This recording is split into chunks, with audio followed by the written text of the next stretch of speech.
Praise the Lord. Purihin ang ating pinakamamahal na Yeso Kristo.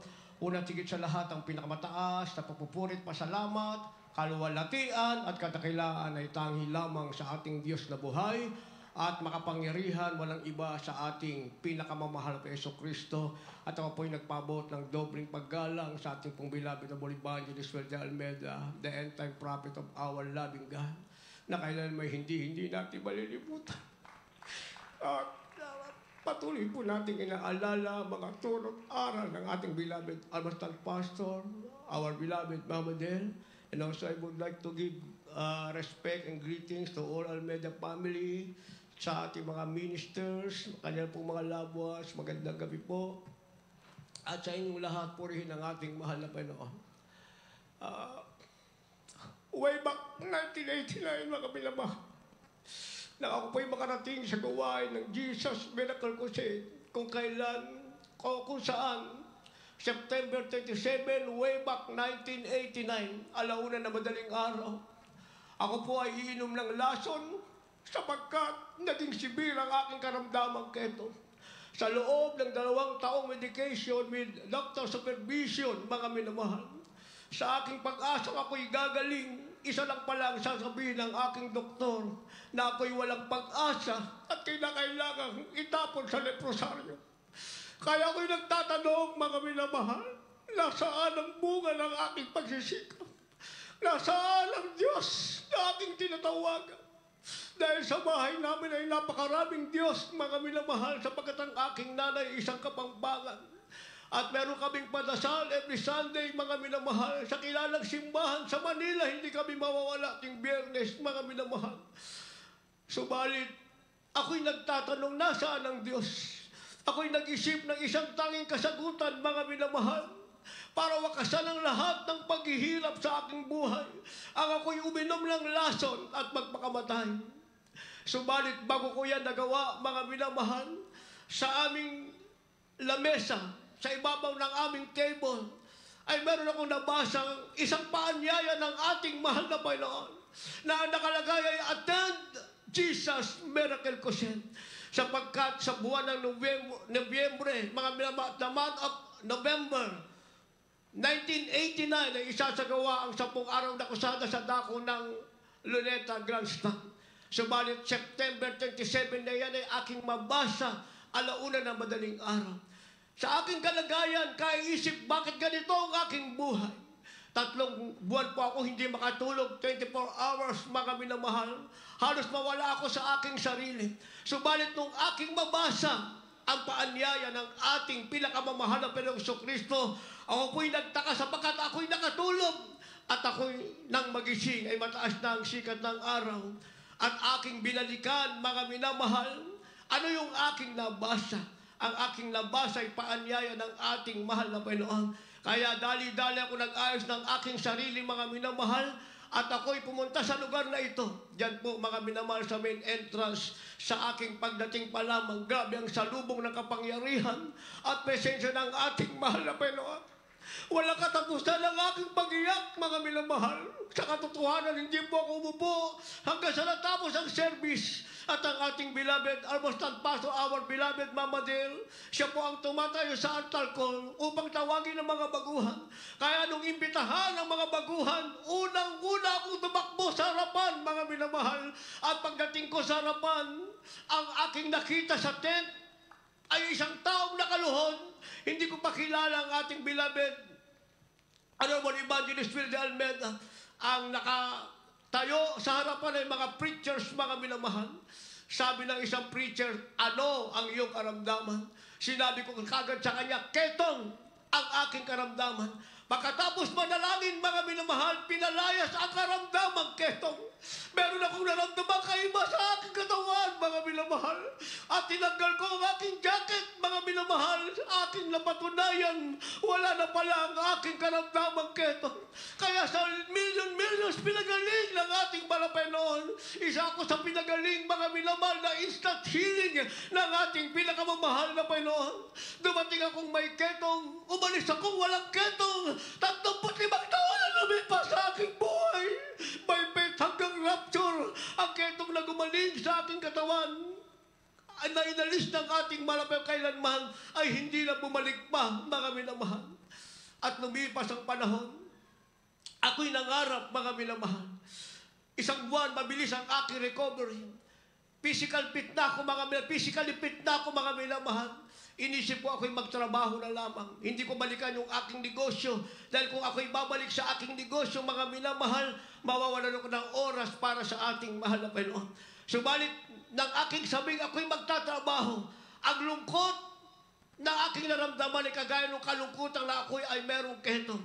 Kaya sinabi ko, mahal na Panginoon, kung kalooban mo, ako'y papasok na lamang bilang manggagawa sa iyong banal na ubasan.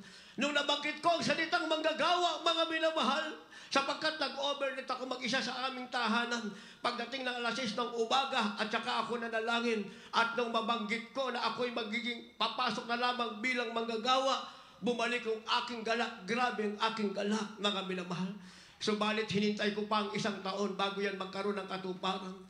Tuwing ako'y mananalangin, ang aking ipinapanalangin sana, kapag ang aking pagpapaalam naging manggagawa ay makaabot sa ating beloved Honorable Perez and the Lord, sana ako ay tanggapin, mga minamahal, bilang manggagawa. At dumating ang 1 taon, mga minamahal, gumawa ako ng sulat at ipinaabot ko sa ating beloved Honorable Evangelist Will de Almeida, the end-time prophet of our loving God.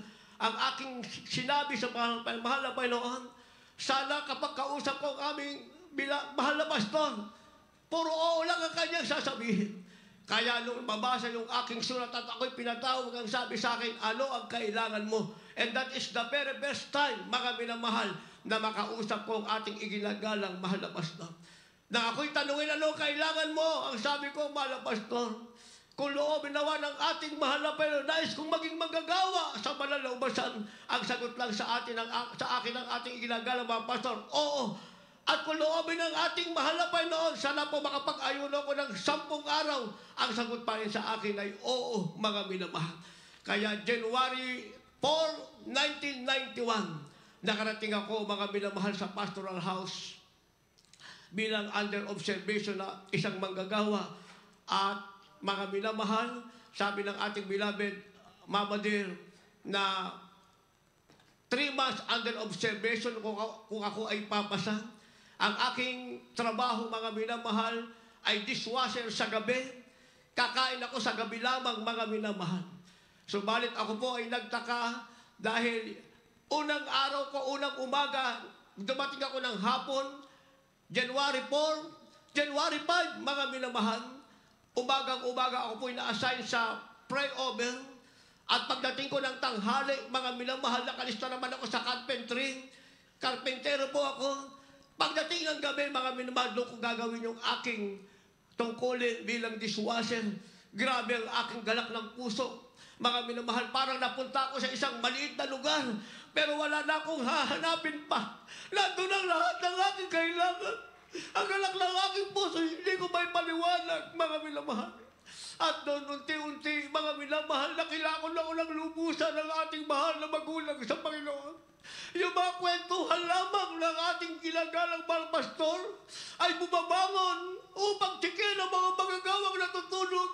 Kapag nakita niyang nilalabok, kanyang lalagyan ng kumot, mga minamahal. Actually, naranasan ko yan, mga minamahal. Dahil isa sa aming assignment ay counselor. At ang ibabaw noon, mga minamahal, yun ang kwarto na purihan ng ating iginagalang pastor. Isang araw, isang gabi, hindi ko nakayanan yung ating anto. Ako po ay napahiga, mga minamahal, doon sa aking kinauupuan. Subalit nung ako'y magising, meron na po akong kumot, mga minamahal. At kinabukasan, sabi ng ating beloved Mama Dear, anak, nakita mo ba yung kumot? Opo, ma, marami pong salamat. Ang naglagay sa iyo niyan, ang mahal na pastor mo. Purihin ang ating mahal na Panginoon. At lumipas pa ang panahon, mga minamahal. Marami akong natuklasan. Paano ang ating mahal na magulang sa Panginoon ay tunay na lingkod ng ating mahal na Panginoon. Sa aking second view, sa ating iginagalang mga pastor, sabi ko nga sa ating beloved, sabi ko, sa loob ng 35 taon kong paglilingkod sa mahal na Panginoon, ngayon ko lang nakita ang ating ginagalang mga pastor na siya ngayon ay nakahiga. Sa mahabang panahon, hindi ko nakita nakahiga. mga pastor. Sa pastoral house, makikita mo siyang nakaluhod. Nakikita mo siyang nakatayo. Nagpupuri sa ating malapay noon. Pero hindi mo siya makikitang nakahiga. Dahil ang aming puri noon, mga minamahal, aking inabutan alas 9 ng umaga hanggang 1:00 ng hapon. At pagkatapos, mga minamahal, magsisimula kami ng, kung hindi ako magkamali, mga minamahal, alas 7, alas 8 ng gabi onward. Pagkatapos ng prayer, alas 12 ng hating gabi, muli mo mapapakinggan ang ating ginagalang mga pastor, pumapalakpak, nagpupuri sa ating mahal na Panginoon. Matatapos alas 6 ng umaga, mga minamahal, konting pahinga lamang. Mag-join na naman sa aming puri, mga minamahal. Maging sa mga krusada, mga minamahal. Hindi ko nakitang nakahiga ang ating ginagalang mahal na pastor. Kahit kami mag-stay sa hotel, mga minamahal, ang ating ginagalang mahal pastor ay lalabas, mga minamahal. Makikita mong magdamag siya'y nagpupuri. Kung siya'y mapagod, uupo lamang doon sa kanyang silyang tumba-tumba. Patuloy ang pagpupuri sa ating pinakamamahal na Panginoon. Subalit ngayon, nakahimlay ang ating iginagalang mga pastor. Masakit sa ating kalooban. Sa ating sarili, ano kung tanggapin, mga minamahal. Pero itinakda ng mga Panginoon ang tamang panahon ng paglisan. Sinasabing the time of departure, kapahingahan, para sa ating iginagalang mahal na pastor. At muli kong sariwain, mga minamahal, ang pananampalatayang iniwan ng ating mahal na magulang sa Panginoon. 1995, mga minamahal, December 8, bigla akong pinatawag ng ating ginagalang mahal pastor, Manalumi, pumunta ka na Hong Kong, magkrusada tayo. Nagulat po ako, mga minamahal. Sa tanang buhay ko, mga minamahal, ang aking buhay, palengke, eskwelahan, bahay, palengke. Kahit probinsya, wala po akong nararating, mga minamahal. Sa kalagayan ng aming buhay, nakakonsentrate ako paano kami mabubuhay. Paano matatapos ang aking pag-aaral. Paano hahamuin ang aking mamahal sa buhay. Pero ang utos ng man of God, pumunta ka sa Hong Kong, tayo ay magkrusada. Wala akong nagawa kundi sumunod. Sisama mo yung mga kasama. Pagdating sa Hong Kong, napakahirap pakipag-usap, mga minamahal. Kakausapin mo, hindi kayo magkaintindihan, mga minamahal. Subalit dahil man of God ang nag-utos, mga minamahal, natapos ang lahat, nakuha tayo ng permit sa Charter Road na ang laman ay 100,000 Pilipinos. Yun ang ating crowd, mga minamahal. Hanggang sa nakausap natin, mga minamahal, yung mag-supply ng ating mga camera, mag-supply ng ating lightings, mag-supply ng ating mga chairs and everything, mga minamahal. Sa madalit salita, tapos na ang lahat. Kinakailangan na lang magawa tayo ng stage, mga minamahal. So nag-request kami ng aking kasama sa ating beloved Mama Dear. Ang sabi ng ating beloved Mama Dear, if you want to be a good preacher, you must be a good carpenter. Kaya wala kaming magagawa kundi kami rin ang maging karpentero, mga minamahal. Subalit dahil man of God ang nag-utos, pumunta sa Hong Kong at magkrusada, nabuo ang stage, halos ganito kalaki. 7 step bago ka maakyat, mga minamahal. Pagdating ng ating mahal na magulang sa Panginoon, tuwan-tuwa sila, naganap, naging matagumpay ang krusada. Maraming kaluluwang dinala ang ating mahal na Panginoon sa to ng kanyang biyaya, maging pati mga Chinese national, karamihan ating mga kapwa Pilipino, mga minamahal. Hanggang sa lumipas ang panahon, mga minamahal. Pag inutos ng man of God, magkakaroon ng tinatawag na katuparan.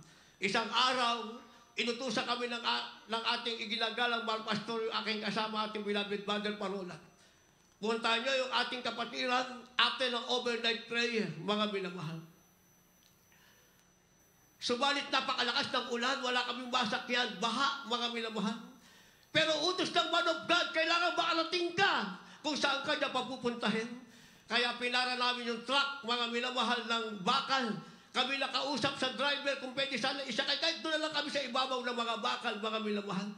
Sabi nila sa amin, kung okay sa inyo, doon kami sa ibabaw ng bakal. Pagdating namin, mga minamahal, sa dako ng tondo, gatuhot ang baha. Sinuong namin, mga minamahal, yung aming ipagpe-pray. Wala na siyang buhay nung aking hawakan, matigas na. ang ibig sabihin, matagal na siyang binawian ng buhay. Subalit dahil napakaraming tao roon, mga minamahal, at merong mga pastor na ibang kongregasyon, ako'y nagsalita, ako'y nagtaka, lumabas sa aking mga labi, kung kayo'y maniniwala, ang patay na ito ay bubuhayin sa pangalan ng ating pinakamamahal na Panginoong Jesucristo.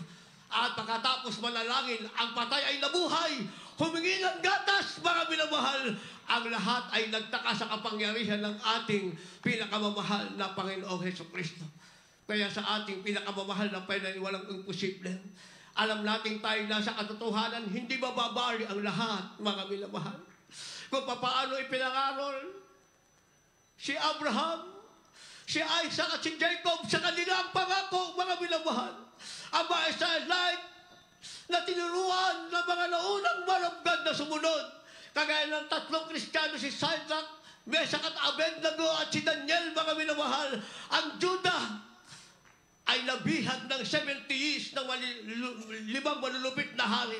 Pero sila ang tanging sumunod sa kalooban ng ating mahal na Panginoon kung ano ay binili ng mga man of God, na mga prophet, mga minamahal, na natili sa kanila yung bagamat sila ay bihag ng Babylonia at dumaan sa limang hari. Dahil ang ipinangako ng Diyos, ang pagpapala kay Abraham, kay Isaac at kay Jacob ay mamanahin ng bansang Israel. Minana ng 4 na Kristiyano. Kaya sa ating buhay, mga minamahal, ang pangakong pagpapala ng ating pinakamamahal na Panginoon sa ating beloved Peres and Talon ay mananatiling nasa atin, mamanahin natin habang tayo nanatiling naglilingkod sa ating pinakamamahal na Panginoong Jesucristo. Kaya ang aking kong masasabi, mga minamahal, mga pastor, we love you so much po. Mga aral na hindi malilimutan, mapananampalatayang hindi natin malilimutan. Ngayon ang tayo kong kahilingan, mahal na Panginoon, pangawakan mo ako. Ang aral na aming sinasabi, tulungan mo akong magawa. Maging karapat-dapat, katuwang ng mga beloved children para sa iyong mananagawain. Dahil sa panalangin ng aming mahal magulang sa iyo, nanalangin at naglingkod sa iyo na may buong katapatan. Purihin ang ating mahal na Panginoon. Ang lahat ng kapurihan, pasalamat, tanging sa ating pinakamalang Jesucristo. We love you so much po, mahal na pastor, sa iyong mga panalangin, sa iyong mga pangangaral, sa iyong mga paalala, mahal na Panginoon. Ang isang kitong igagaya ko'y walang pag-asa. Pinabasa ang kagandahan ng buhay, ang kagalakan na hindi kayang pantayan. Maraming salamat po, aming ginagalawa, pastor. Hallelujah. Lahat na kapre, pasalamat lagi sa ating pinakamalang beses lang.